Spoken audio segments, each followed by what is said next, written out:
الحمدللہ رب العالمین والصلاة والسلام علی سید الانبیاء والمرسلین ان اللہ وملائکتہ یصلون علی النبی یا ایھا الذین آمنوا صلوا علیہ وسلموا تسلیما الصلاۃ والسلام علیک یا رسول اللہ وعلی آلک واصحابک یا حبیب اللہ الصلاۃ والسلام علیک یا رسول اللہ وعلی آلک واصحابک یا محبوب رب العالمین۔ ناظرین، آپ دیکھ رہے ہیں دیسی ٹی وی USA، میں ہوں آپ کا میزبان علامہ محمد کاشف مدنی۔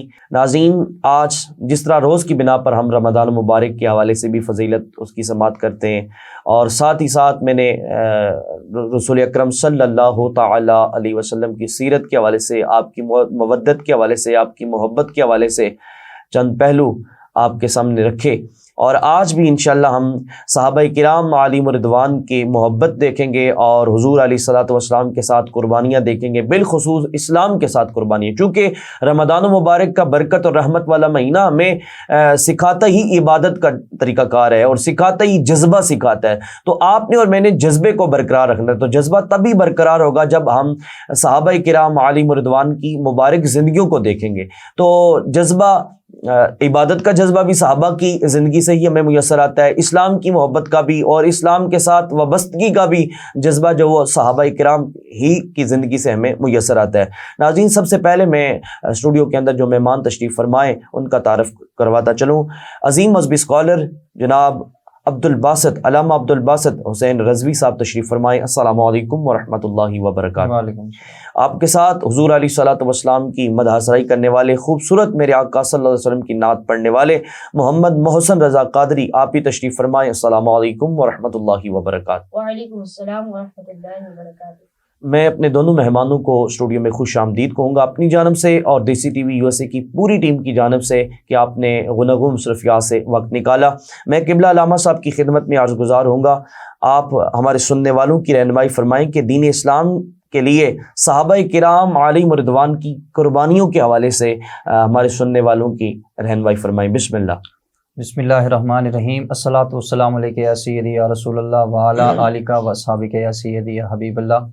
سب سے پہلے کاشف بھائی آپ کا، دیسی ٹی وی USA کی ساری ٹیم کا میں شکریہ ادا کرتا ہوں۔ اللہ رب العالمین ماہ رمضان کے اس برکتوں اور رحمتوں والے مہینے کے صدقے اللہ آپ کو ایمان کی سلامتیاں عطا فرمائے آمین، اور آپ کے گناہوں کو معاف فرمائے، آمین۔ چلتے ہیں آپ کے سوال کی طرف کہ صحابہ کرام رضی اللہ تعالیٰ علیہ اجمعین نے جو دین اسلام کے لیے قربانیاں دی ہیں وہ کیا کیا ہیں؟ سبحان اللہ۔ حضرت سیدنا صدیق اکبر سے لے کر میرے نبی کے ہر صحابی نے دین اسلام کے لیے قربانیاں دی ہیں، اور صحابہ نے جو قربانیاں دی ہیں نا، ان کے صبح قیامت تک ان کو کوئی فراموش نہیں کر سکتا۔ بے شک بے شک۔ اعلیٰ حضرت بریلوی بحرہ ہند کی لہروں کے کنارے بیٹھے عشق کے مفتی شاہ امام احمد رضا فاضلی بریلوی رحمۃ اللہ تعالیٰ علیہ فرماتے ہیں کہ ان کے مولا کے ان پر کروڑوں درود، ان کی اصحاب و اطرت پہ لاکھوں سلام، اور جان نثاران بدر و احد پر درود، حق گزاران بیت پہ لاکھوں سلام۔ کہ صحابہ کرام رضی اللہ تعالیٰ عنہ نے جو قربانی کی مثالیں دے کر اسلام کے لیے انہوں نے اسلام کا سر بلند کیا ہے، صبح قیامت تک ان کی مثال اور ان کا ثانی کوئی نہیں مل سکتا۔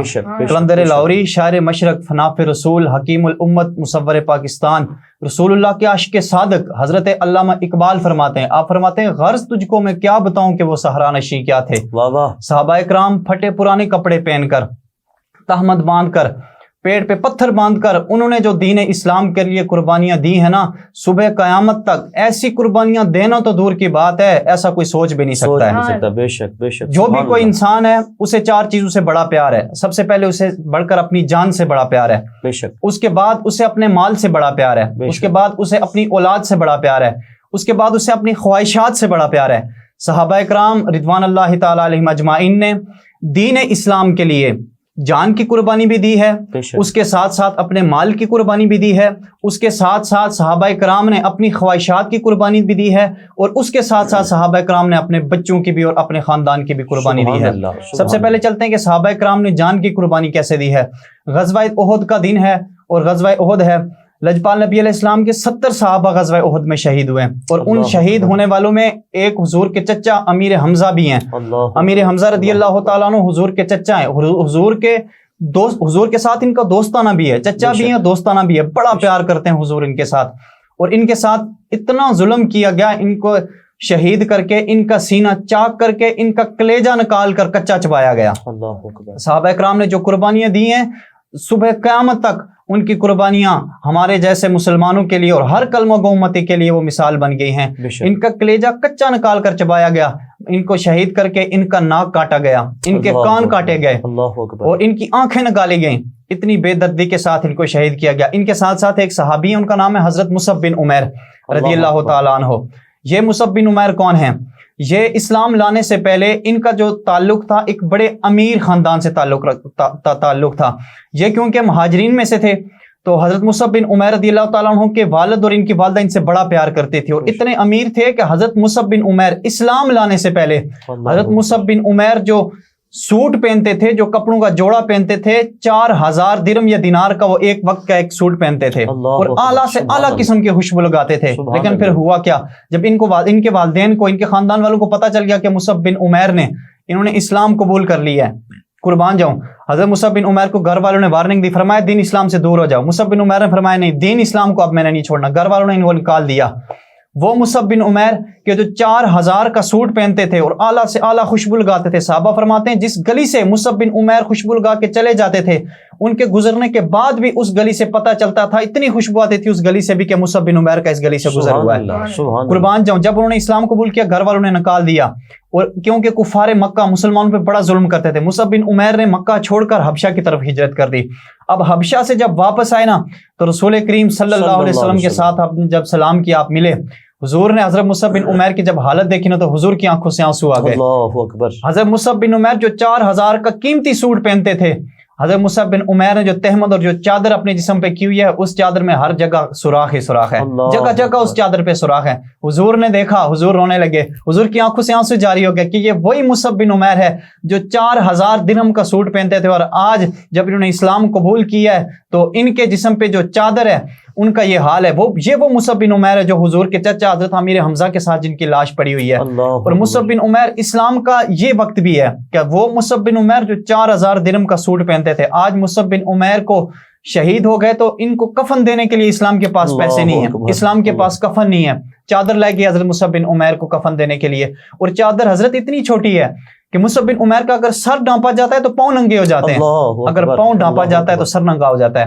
حضور نے فرمایا کہ ان کو سر کو ڈھانپ دیا جائے اور ان کے پاؤں پر گھاس رکھ دی جائے۔ صحابہ نے اس انداز سے اپنی جانوں کی قربانیاں دے کر دین اسلام کے لیے ان کی سربلند، دین کی اسلام اور دین کو سر بلند کیا ہے۔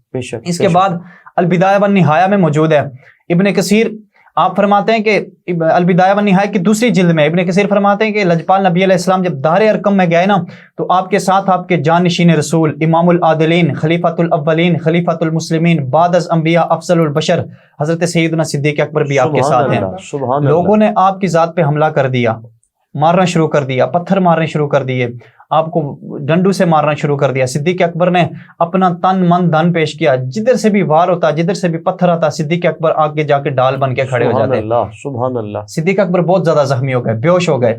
البدایہ والنہایہ کی دوسری جلد کے اندر ہے کہ سیدنا صدیق اکبر کو جب کپڑے میں لپیٹ کر گھر لے جایا جانے لگا نا تو اس کپڑے سے بھی خون نکل کر نیچے ٹپک رہا تھا، اتنے صدیق اکبر زخمی ہو گئے۔ 3 دن تک صدیق اکبر بیہوش رہے۔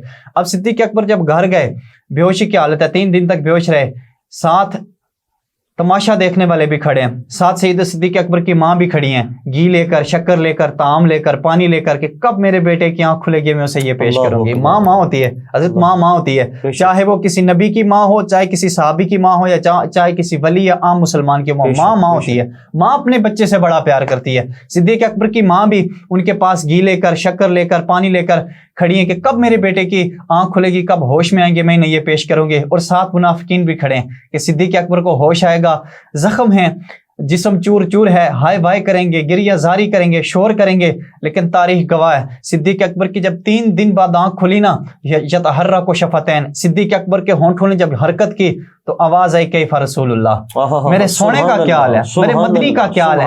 3 دن تک بے ہوش رہنے کے بعد صدیق اکبر جب ہوش میں آئے تو صدیق اکبر نے فرمایا میرے سونے کا کیا حال ہے، میرے آقا کا کیا حال ہے۔ 3 دن تک کھانا چھوڑ کر، پینا چھوڑ کر، طعام چھوڑ کر، کلام چھوڑ کر صدیق اکبر نے بتا دیا کہ وہ اور لوگ ہیں جو کھانے کی وجہ سے زندہ رہتے ہیں، جو پینے کی وجہ سے زندہ رہتے ہیں، جو پیٹ کی وجہ سے زندہ رہتے ہیں، عاشق کھانے کی وجہ سے نہیں، عاشق غذا کی وجہ سے نہیں، عاشق دیدار مصطفیٰ کی وجہ سے زندہ رہتے ہیں۔ صدیق اکبر نے اپنی جان بھی، صحابہ کرام نے اپنی جانوں کا نذرانہ بھی پیش کیا، اپنے مال کا نذرانہ بھی پیش کیا. اب آتے ہیں کہ صحابہ نے مال کا نذرانہ کیسے پیش کیا. غزوہ تبوک کا موقع ہے، لجپال نبی علیہ السلام نے فرمایا کہ اسلام کو تمہارے مال کی ضرورت ہے. صحابہ کو ترغیب دلائی اس طرف کہ اسلام کو تمہارے مال کی ضرورت ہے. سیدنا عثمان غنی رضی اللہ تعالیٰ عنہ کھڑے ہوئے، عرض کی یا رسول اللہ 1000 اونٹ بما ساز و سامان میں اسلام کے لیے دیتا ہوں، دین کے لیے دیتا ہوں. حضور نے پھر اعلان کیا، پھر عثمان کھڑے ہوئے، عرض کی یا رسول اللہ 100 اونٹ اور میں دیتا ہوں. 200 اونٹ سیدنا عثمان غنی نے اسلام کے لیے دے دیا، اور بما ساز و سامان، اونٹ بھی، ان کے اوپر سامان بھی دیا. پھر حضور نے جب تیسری دفعہ اعلان کیا، حضرت عثمان پھر کھڑے ہو گئے، عرض کی یا رسول اللہ اب تیسری دفعہ میں پھر 100 اونٹ بما ساز و سامان دیتا ہوں. 300 اونٹ سیدنا صدیق اکبر نے بما ساز و سامان اسلام کے لیے دیے. یہ صحابہ کی مال کی قربانی. ہر بندہ جو بھی اپنے مال سے، اپنے پیسے سے بڑا پیار کرتا ہے، لیکن سیدنا عثمان غنی نے 300 اونٹ بما ساز و سامان غزوہ تبوک کے موقع پر حضور کے بارگاہ میں پیش کیا. سبحان اللہ. اس کے بعد حضرت عمر فاروق رضی اللہ تعالیٰ عنہ، آپ نے ارادہ کیا کہ صدیق اکبر ہر چیز میں مجھ سے سبقت لے جاتے ہیں، ہر کام میں مجھ سے پہل کر جاتے ہیں. ایسا کرتا ہوں اس دفعہ صدیق اکبر سے، اس دفعہ میں نے پہل کر جانی ہے. حضرت عمر فاروق گھر گئے، گھر کا آدھا سامان اٹھایا اور حضور کی بارگاہ میں پیش کیا. یا رسول اللہ یہ میں نے سامان جو میں گھر میں تھا میں لے کے آیا ہوں. حضور نے پوچھا اے عمر کتنا لے آئے ہو؟ حضرت عمر رضی اللہ تعالیٰ نے عرض کی یا رسول اللہ آدھا گھر والوں کے لیے چھوڑ کے آیا ہوں اور آدھا آپ کی خدمت میں اسلام کے لیے لے آیا ہوں. اب صدیق اکبر کی باری ہے. صدیق اکبر رضی اللہ تعالیٰ عنہ گھر گئے، گھر جا کر جتنا سامان ہے ایک چادر میں باندھا اور اپنے کندھے پہ رکھ کے حضور کی بارگاہ میں حاضر ہو گئے. حضور نے فرمایا صدیق کتنا لے آئے ہو؟ عرض کی یا رسول اللہ گھر میں جو کچھ تھا سارے کا سارا لے آیا ہوں. اللہ اکبر. لجپال نبی علیہ السلام نے فرمایا گھر والوں کے لیے کیا چھوڑ کے آئے ہو؟ صدیق اکبر رضی اللہ تعالیٰ عنہ نے عرض کی یا رسول اللہ گھر والوں کے لیے اللہ اور اس کے رسول کافی ہیں. علامہ اقبال فرماتے ہیں اتنے میں وہ رفیق نبوت بھی آ گیا جس سے بنا عشق و محبت ہے استوار. بولے حضور چاہیے فکر عیال بھی، کہنے لگا وہ عشق و محبت کا رازدار. اے تجھ سے دیدہ و میں انجم فروغیر، اے تیری ذات باعث تکوین روزگار. پروانے کو چراغ اور بلبل کو پھول بس، صدیق کے لیے ہے خدا اس کا رسول بس. فرمایا گھر والوں کے لیے اللہ اور اس کے رسول کافی ہیں. گھر کا سارا سامان لے کر حضور کی بارگاہ میں آ گئے. اب حضرت عثمان نے جو سامان دیا تھا، کتنا سامان دیا؟ 300 اونٹ. حضرت عمر فاروق نے آدھا سامان گھر کا اسلام کے لیے حضور کی بارگاہ میں پیش کر دیا. اس حضرت عثمان نے جو سامان دیا، جو اونٹ دیے، ان حالی اونٹ ہی نہیں دیے، ان پہ سامان بھی دیا اور ان اونٹوں کی ساتھ نکیلیں بھی دی اور ان اونٹوں کے ساتھ باندھنے کے لیے حضرت عثمان نے اسلام کے لیے رسیاں بھی دی. اور وہ رسیاں جن جگہ پہ باندھی جائیں وہ گاڑنے کے لیے حضرت عثمان نے وہ جو قلعے ہوتے ہیں لکڑی کے، حضرت عثمان نے وہ بھی دیے. اتنا سامان دیا. لیکن سیدنا صدیق اکبر گھر کا سارا سامان اٹھا کے لے آئے. سیدنا صدیق اکبر کے بارے میں حضور نے فرمایا نا، لجپال نبی علیہ السلام نے فرمایا میں سب کا قرضہ ادا کر کے جا رہا ہوں، لیکن صدیق اکبر کا قرضہ ابھی بھی اسلام اور دین پہ باقی ہے. صحابہ نے اپنی جان کا نذرانہ بھی پیش کیا، اپنے مال کا نذرانہ بھی پیش کیا، اپنی اولاد کا نذرانہ بھی پیش کیا، ہر چیز کا نذرانہ پیش کیا. ایک صحابی حضرت ام سلمہ رضی اللہ تعالیٰ عنہ، یہ مہاجرین صحابہ میں سے ہیں. سبحان اللہ. جب سارے ہجرت کر کے مکہ سے مدینہ کی طرف آ گئے نا، تو حضرت سلمہ رضی اللہ تعالیٰ عنہ یہ صحابی ہیں، یہ بھی اپنی بیوی اور بیٹے کو لے کر ایک اونٹنی پہ سوار ہوئے مکہ کی طرف آنے لگے. راستے میں انہوں نے جس جگہ سے شادی کی تھی اس خاندان والوں کو پتہ چل گیا کہ حضرت سلمہ میں ہماری بیٹی کو لے کر مدینہ کی طرف جا رہے ہیں. انہوں نے کیا کیا؟ انہوں نے راستہ روک لیا، اونٹنی کو روک لیا اور اس کی نکیل پکڑ لی. حضرت سلمہ رضی اللہ تعالیٰ عنہ سے کہنے لگے آپ مدینہ جا سکتے ہیں، ہم اپنی بیٹی کو آپ کے ساتھ مدینہ نہیں بھیج سکتے. تو حضرت سلمہ رضی اللہ تعالیٰ عنہ کی جو بیوی تھی ان کے ساتھ ایک بچہ بھی تھا، وہ ان کے خاندان والوں نے ان کی بیوی اور بچہ واپس لے لیا. اب حضرت سلمہ رضی اللہ تعالیٰ عنہ بیوی کو بھی چھوڑ کر بچے کو بھی چھوڑ کر مدینہ آ گئے. 1 سال بغیر بیوی اور بغیر بچے کے 1 سال مدینے میں گزار دیا. 1 سال ان کی بیوی ان کے خاندان والوں کے پاس، ان کا بچہ حضرت سلمہ رضی اللہ تعالیٰ عنہ کے گھر والوں کے پاس.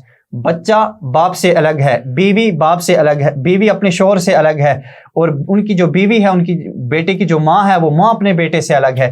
سارے ایک دوسرے سے الگ ہیں. صحابہ نے جان کی قربانی بھی دی ہے، صحابہ نے مال کی قربانی بھی دی ہے، اور صحابہ نے اپنی اولاد کی قربانی بھی دی ہے. اللہ رب العالمین مجھے اور آپ کو صحابہ کرام کی سچی اور پکی غلامی اور محبت نصیب فرمائے. ماشاءاللہ. کتنا خوبصورت ناظرین آپ نے سنا کہ صحابہ کرام علی مردوان نے جو قربانیاں پیش کی ہیں، قبلہ علامہ صاحب آپ کی اور میری رہنمائی فرما رہے تھے۔ ناظرین، دیکھنا یہ ہے کہ آج آپ اور میں اسلام کو بالکل اس طرح پیش کرتے ہیں تروڑ مروڑ کے کہ وہ بالکل لاوارث سمجھ کر، لیکن اسلام کو اللہ رب العزت نے جو عروج، جو مقام عطا فرمایا وہ ورا الورا ہے۔ اسلام لاوارث نہیں ہے بلکہ اسلام وارث والا ہے، اور اسلام کو جو اللہ تعالیٰ نے طاقت عطا کی ہے وہ کسی اور مذہب کے پاس نہیں ہے۔ جو برکت اللہ تعالیٰ نے اسلام کو عطا کی ہے، جو شان اللہ تعالیٰ نے اسلام کو عطا کی ہے، وہ کسی اور مذہب کے پاس نہیں ہے۔ اللہ رب العزت سے دعا ہے اللہ تعالیٰ ہمیں بھی اسی طرح صحابہ کرام کے طرز زندگی پر چل کر عمل کی توفیق عطا فرمائے، اور اسلام کی خوب سربلندی کرنے کی آپ کو اور مجھے اللہ تعالیٰ توفیق عطا فرمائے۔ ناظرین، یہاں پر ایک بریک کی جانب جائیں گے، انشاءاللہ اس کے بعد اپنے پروگرام کو آگے بڑھائیں گے۔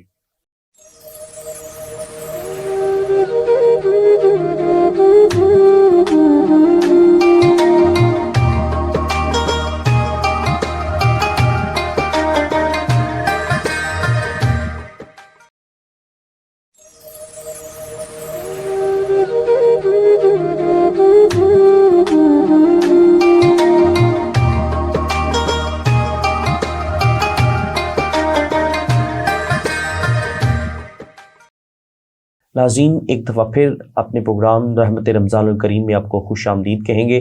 ہمارے ساتھ حضور علیہ الصلوۃ والسلام کی خوبصورت مدح سرائی کرنے والے نعت خوان ننے سے موجود ہیں محمد محسن رضا قادری صاحب۔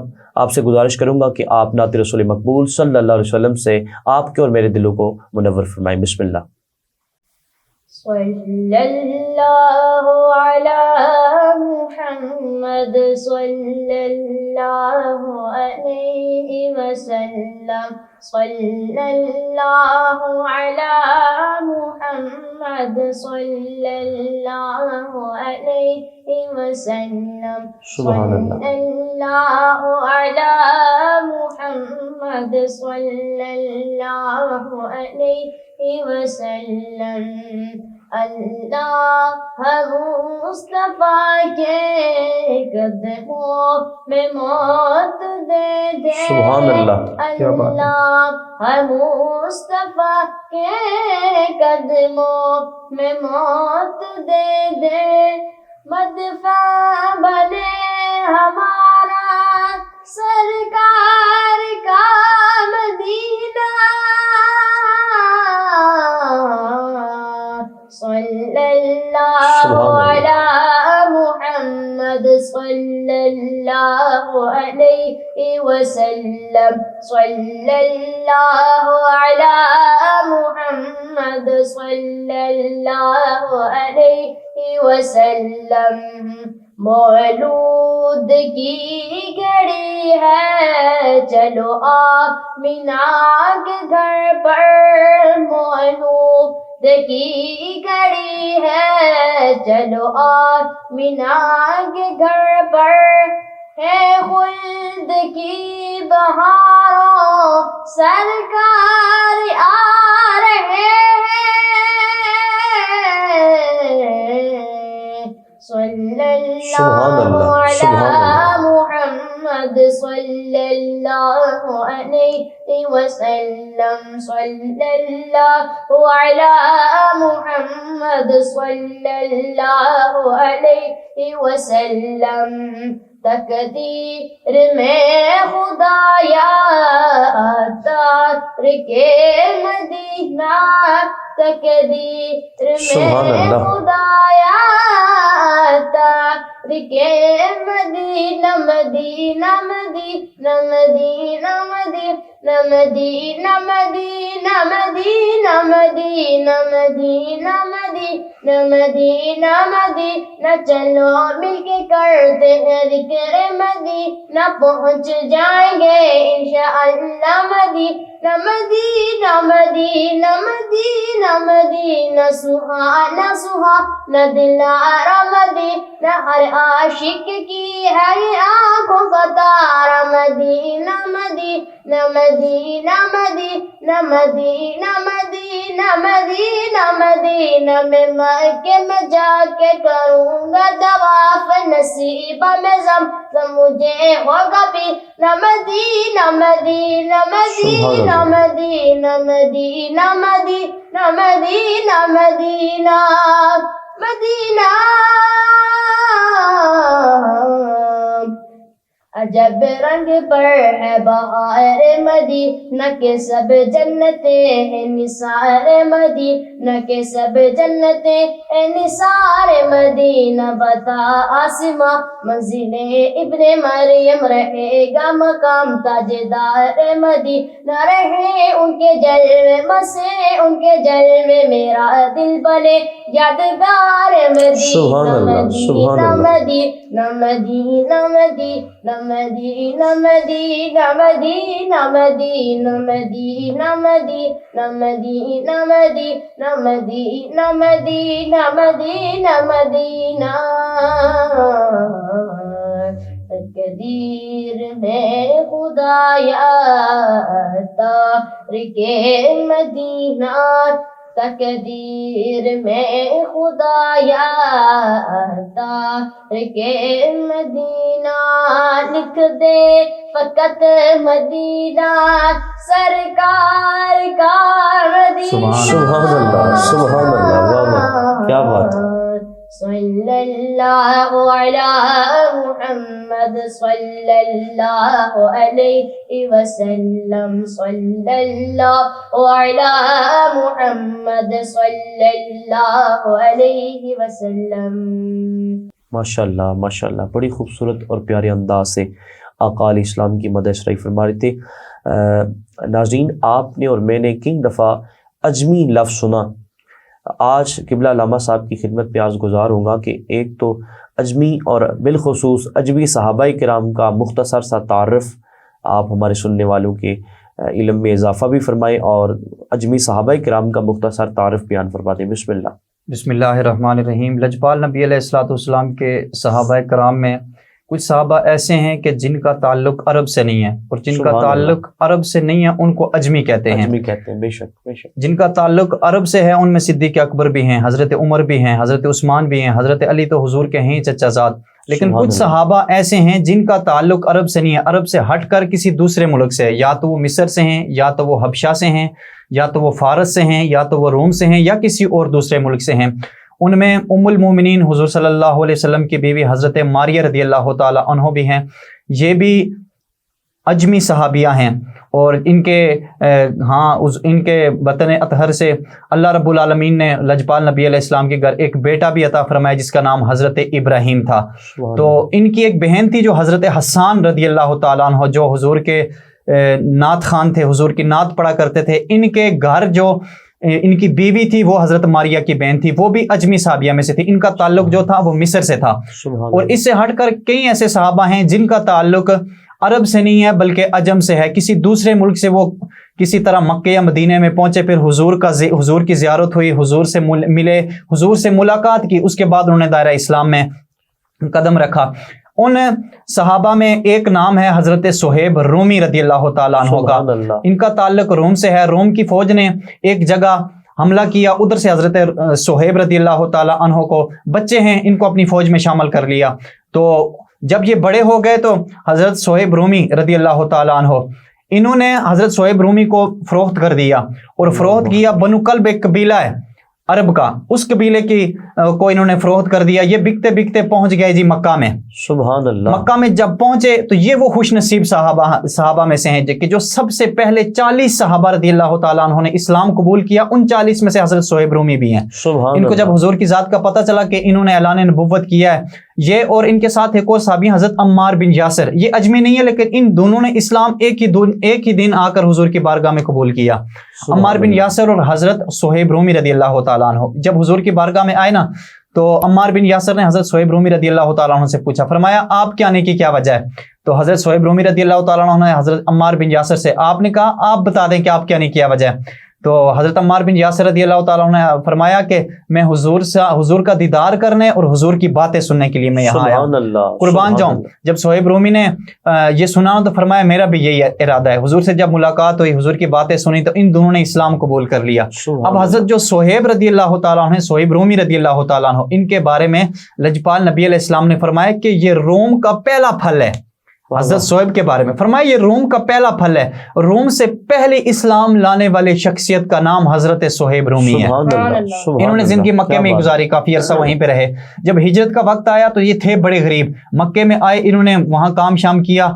جب ہجرت کرنے لگے نا مکے سے مدینہ کی طرف، تو مکے والوں نے ان کو پکڑ دیا، فرمایا ہم آپ کو نہیں جانے دیں گے۔ وجہ یہ ہے کہ اب جب یہاں آئے تھے نہ آپ کا کوئی رشتہ دار تھا، نہ آپ کے پاس مال تھا، نہ پیسہ تھا، نہ سواری تھی، کوئی چیز نہیں تھی۔ یہاں آ کے آپ کے پیسے بھی جمع کر لیے، مال بھی جمع کر لیا، آپ ہجرت کر کے یہاں سے مدینہ جا رہے ہیں، انہوں نے پکڑ لیا۔ حضرت صہیب رومی نے فرمایا تم مجھے نہیں روک سکتے، میں نے اسلام قبول کر لیا ہے، میں ہجرت کر کے مدینہ حضور کے پاس جاؤں گا۔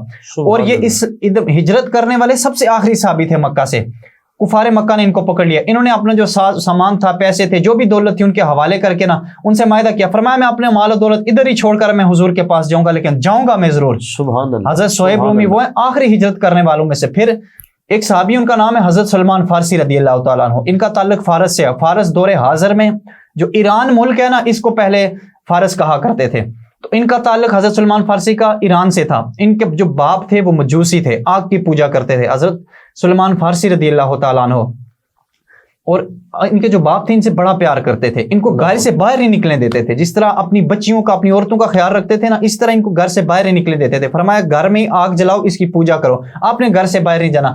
ایک دن حضرت سلمان فارسی رضی اللہ تعالیٰ عنہ، آپ کے والد جو تھے وہ پیشے کے لحاظ سے زمیندار تھے، انہوں نے اپنے بیٹے کو بھیجا زمینوں کی طرف کہ جاؤ۔ تو یہ زمینوں کی طرف جاتے جاتے ان کو راستے میں ایک چرچ، ایک کلیسا نظر آیا، یہ اس میں گئے۔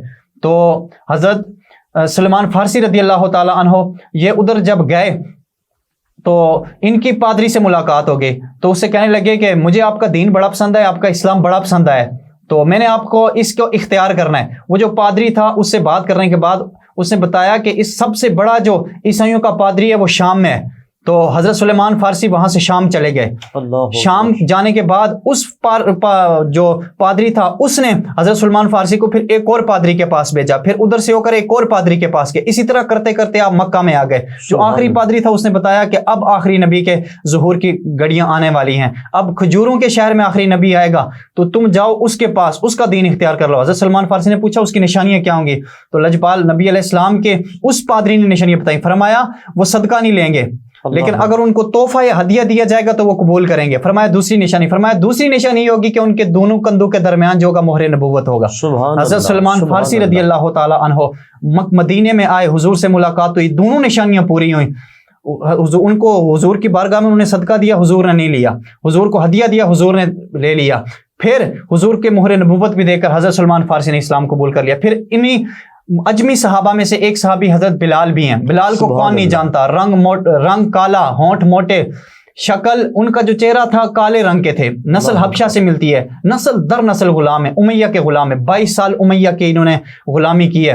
اور جب انہوں نے اسلام قبول کیا تو امیہ نے ان کو بہت مارا، بڑا ستایا، گرم ریت پہ ان کو لٹا دیا جاتا۔ صحابہ فرماتے ہیں جس گرم ریت پر حضرت بلال کو لٹایا جاتا تھا، اس گرم ریت پر اگر گوشت کا ٹکڑا رکھ دیا جاتا نا تو وہ بھی پک کے تیار ہو جاتا، اتنا ان کے ساتھ ظلم کیا گیا، لیکن بلال نے نہیں چھوڑا۔ حضرت بلال نے فرمایا امیہ جتنا مارنا ہے مار لے، جسم پہ تو تیرا زور چل سکتا ہے لیکن دل پہ تیرا زور نہیں چل سکتا، وہ میں نے آقا کو دے دیا ہے، میں نے اسلام قبول کر لیا ہے۔